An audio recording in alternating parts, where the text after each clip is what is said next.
This is Bonny Meyer from DiVine Conversations. I'm here today with Sarah McCrum, who 10 years ago wrote a revelatory book called Love Money, Money Loves You. And money is a topic that we tend to shy away from talking about, but you'll find in her book and in what she's going to say today, delight and surprise.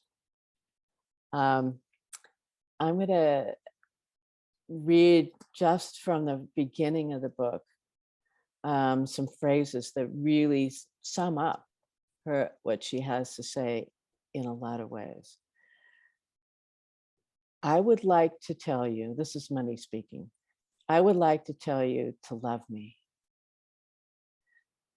I am a glorious being of light.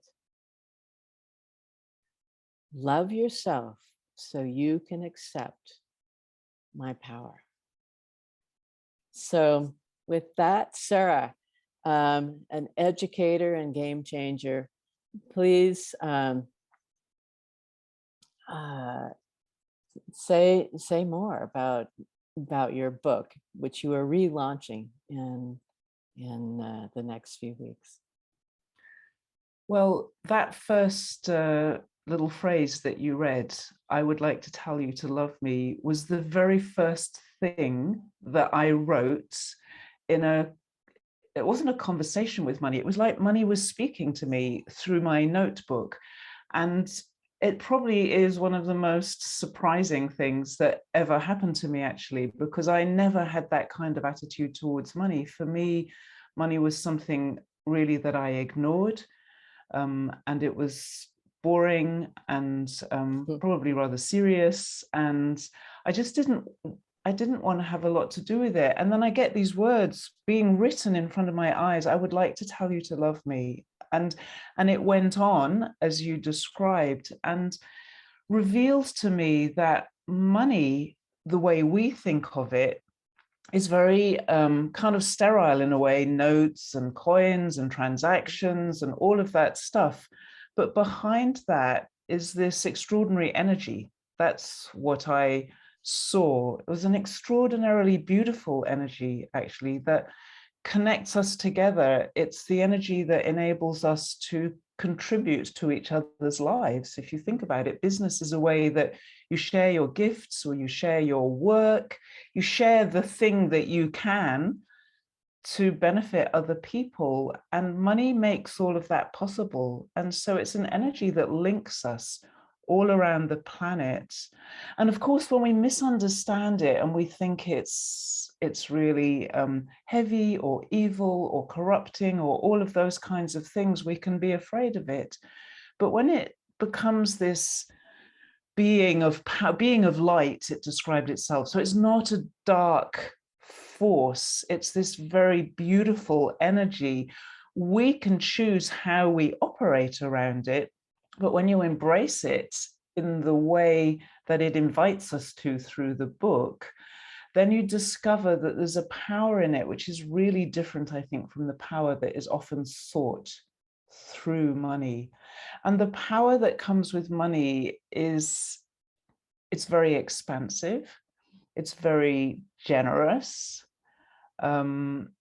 It's very, it's very good. It brings out the best in us rather than bringing out like our weakness or our lack of character strength or something. And it enables us, once you kind of align with this being of light and this energy of love, it enables you to do things that feel really good, like create businesses that are genuinely good businesses, where you feel you can put your heart into it because there's no temptation to just do a business that doesn't feel really great.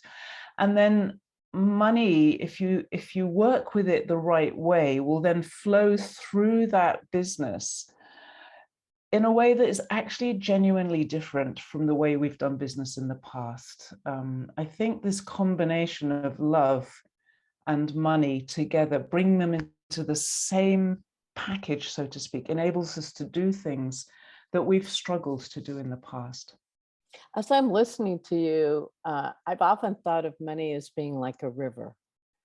If I block the flow of that river, I create turbulence um, and it can't keep flowing. But if I just let it flow, and I'm happy to buy things and pay for things so that other people can, I always think of they can buy their groceries.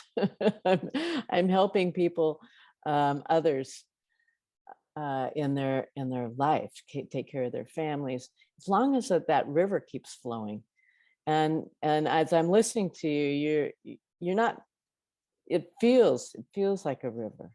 Yes, and and you need to keep it flowing through you. Don't just Mhm. let it flow through everybody else and cut yourself out of it, which is what a lot of people do. But if you Yeah. allow it to flow through your life, exactly, and feel exactly what you said, I feel like if I'm paying somebody, I'm passing some of that onto them, which gives them freedom because they can then do things with it. And then they pass it on to somebody else, it gives somebody else freedom.